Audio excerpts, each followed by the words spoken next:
Christmas के बारे में सभी को पता है कि ये किस दिन आता है और इस दिन क्या होता है। जी हाँ, जिस दिन क्रिसमस मनाया जाता है उस दिन जीसस का जन्मदिन होता है और उसी को लेकर पूरी दुनिया में जीसस के अनुयायी जश्न मनाते हैं। दुनिया भर के ईसाइयों के लिए ये उत्सव का एक दिन होता है, लेकिन कई जगहों पर ये 1 हफ्ते 2 हफ्ते का होता है। हालांकि बहुत कम लोगों को ये जानकारी होगी कि अधिकतर मुसलमान क्रिसमस नहीं मनाते हैं, लेकिन जीसस इस्लाम धर्म में भी काफी अहमियत रखते हैं। इस्लाम धर्म के पवित्र ग्रंथ कुरान में जीसस और मैरी का कई बार जिक्र किया गया है। इस्लाम धर्म के पवित्र ग्रंथ कुरान में जीसस, मैरी और देवदूत गब्रिएल का भी जिक्र हुआ है। इस्लाम में जीसस को ईसा, मैरी को मरियम और गब्रिएल को जिब्राइल कहा जाता है। बाइबल के कुछ और चरित्र आदम, नूह, अब्राहम, मोसेस का भी उल्लेख कुरान में है। कुरान में अब्राहम को इब्राहिम, मोसेस को मूसा कहा गया है। तो आज हम भी आपको कुछ बड़ी जानकारी दे रहे हैं जिससे आप चौंक जाएंगे। जीसस का अरबी नाम ईसा है। कुरान में हजरत ईसा अलैहिस्सलाम का जिक्र है, जिन्हें ईसाई समुदाय ईसा मसीह कहते हैं और इस्लाम के लोग हजरत ईसा अलैहिस्सलाम के नाम से जानते हैं। मुसलमानों का मानना है कि हजरत ईसा अलैहिस्सलाम अल्लाह के पैगंबर थे और कुंवारी मरियम ने उन्हें जन्म दिया था।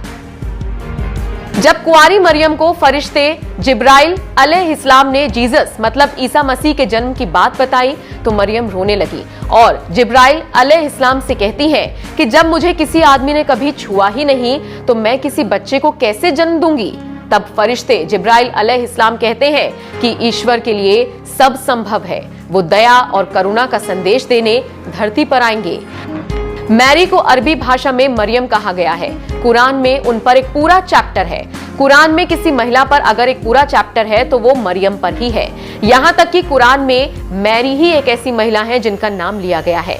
कुरान में अन्य महिलाओं को या तो उनके रिश्तों से परिभाषित किया गया है या फिर किसी उपाधि से, जैसे आदम की पत्नी, मूसा की माँ, शेबा की रानी।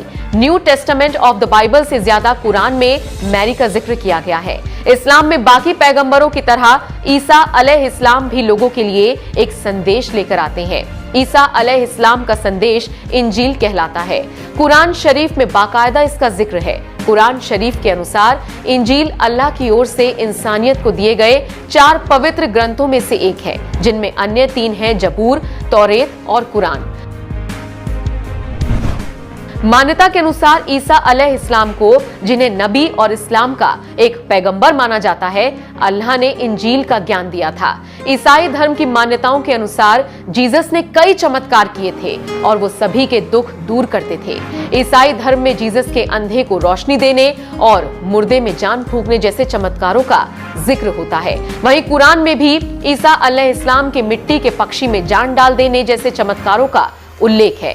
कुरान शरीफ में ईसा अलैहिस्सलाम के जन्म की जो कहानी बताई गई है वो भी उनके पहले जादुई कारनामे की ही कहानी है, जब वो पालने में ही बोलने लगते हैं और खुद को पैगंबर घोषित करते हैं। मुस्लिमों का ये भी मानना है कि कयामत के दिन वो धरती पर लौटेंगे और न्याय को फिर से स्थापित करेंगे।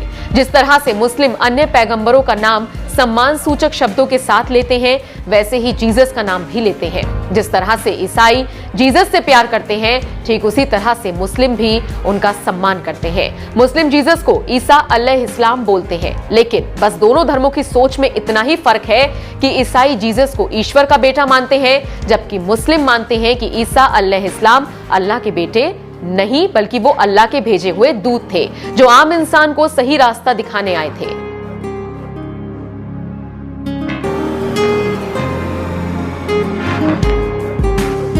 तो अब आप समझ चुके होंगे कि आखिर इस्लाम में ईसा मसीह की इतनी इज्जत क्यों है और मुसलमान उनको किस नजरिए से देखता है।